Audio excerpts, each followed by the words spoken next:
Allahu Akbar. Allahu Akbar. Hello everyone, welcome back again with Mr. GP. Ada banyak tokoh-tokoh yang berjasa di negeri ini, dimulai dari rakyat biasa hingga angkatan bersenjata, dari yang kurang tersohor hingga dikenal luas. Ya, salah satunya adalah Tatang Koswara, sang sniper handal dari Indonesia. Bagaimana kisahnya? Intro dulu.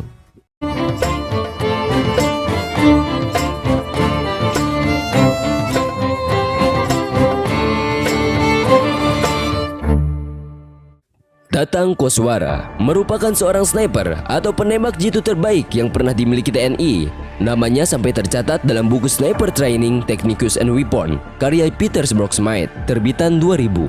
Terpilih sebagai 14 sniper terbaik di dunia. Segudang prestasi membuat Tatang mampu sejajar dengan tentara dari negara lain. Banyak kisah yang ditorehkan Tatang sepanjang karirnya demi Indonesia.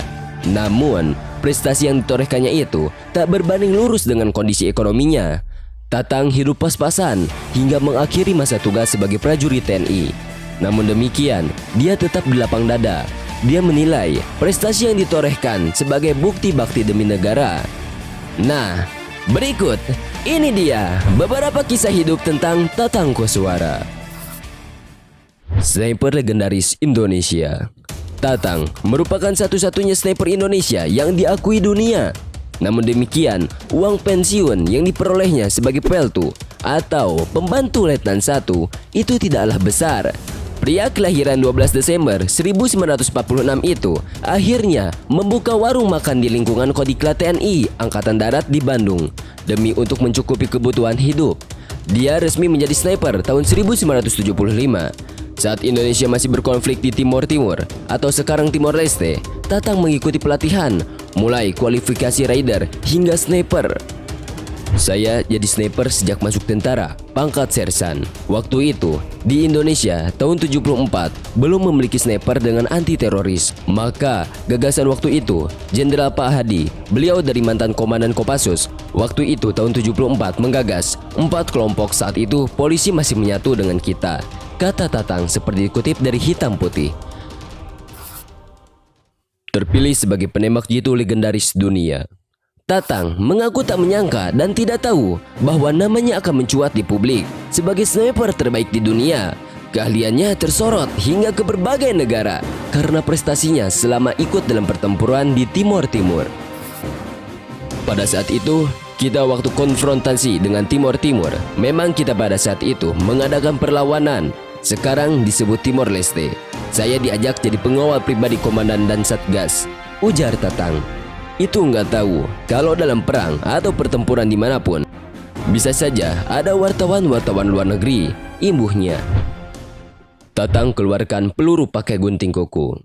Saat masih berpangkat sersan di tahun 1975, dirinya mendapat perintah untuk menghabisi komandan lawan. Sebagai penembak jitu, Tatang juga bertugas mengumpulkan informasi intelijen. Suatu ketika, dia pernah apes lantaran tertembak saat sedang mengintai musuh.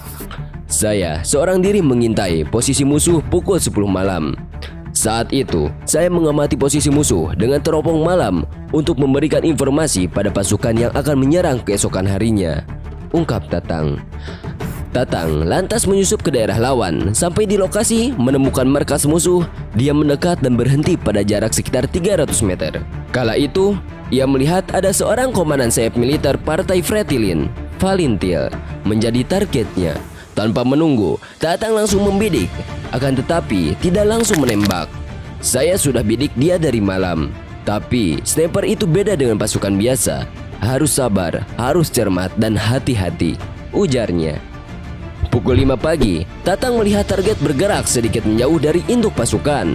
Dia berpikir hal itu kesempatan terbaik buat menghabisi musuh. Tatang menarik picu senapan, sebutir peluru melesat dan mengenai sasaran. Sang komandan roboh. Rupanya, sejumlah pasukan Fretilin ada yang melihat peristiwa itu. Sontak, mereka mengarahkan senapan memberondong di lokasi persembunyian Tatang. Saya tidak tertembak langsung. Peluru itu memantul kena kayu dan mengenai kaki saya. Awalnya tidak sakit, tapi terus mengeluarkan darah, lanjut Tatang. Luka tembakan itu terus mengeluarkan darah dan bisa meninggalkan jejak. Hal ini sangat berisiko bagi penembak jitu karena harus meloloskan diri dari lokasi tanpa bisa dilacak. Alhasil, dengan peralatan seadanya, Tatang melakukan operasi darurat menggunakan gunting kuku. Dikoreknya sendiri luka-luka itu dan diambil serpihan peluru. Semuanya dilakukannya di tengah desingan peluru yang terus melintas di sekitar, serta tanpa obat bius.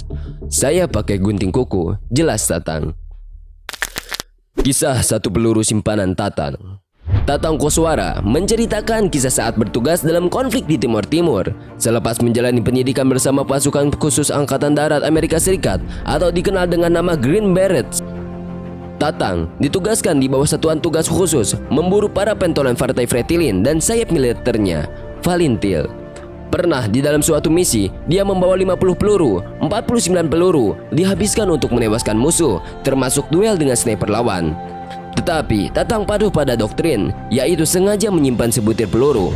Sesuai apa yang diajarkan, peluru terakhir itu digunakan untuk diri saya sendiri. Daripada saya jatuh ke tangan musuh, lebih baik menembak diri sendiri, ucap Tatang.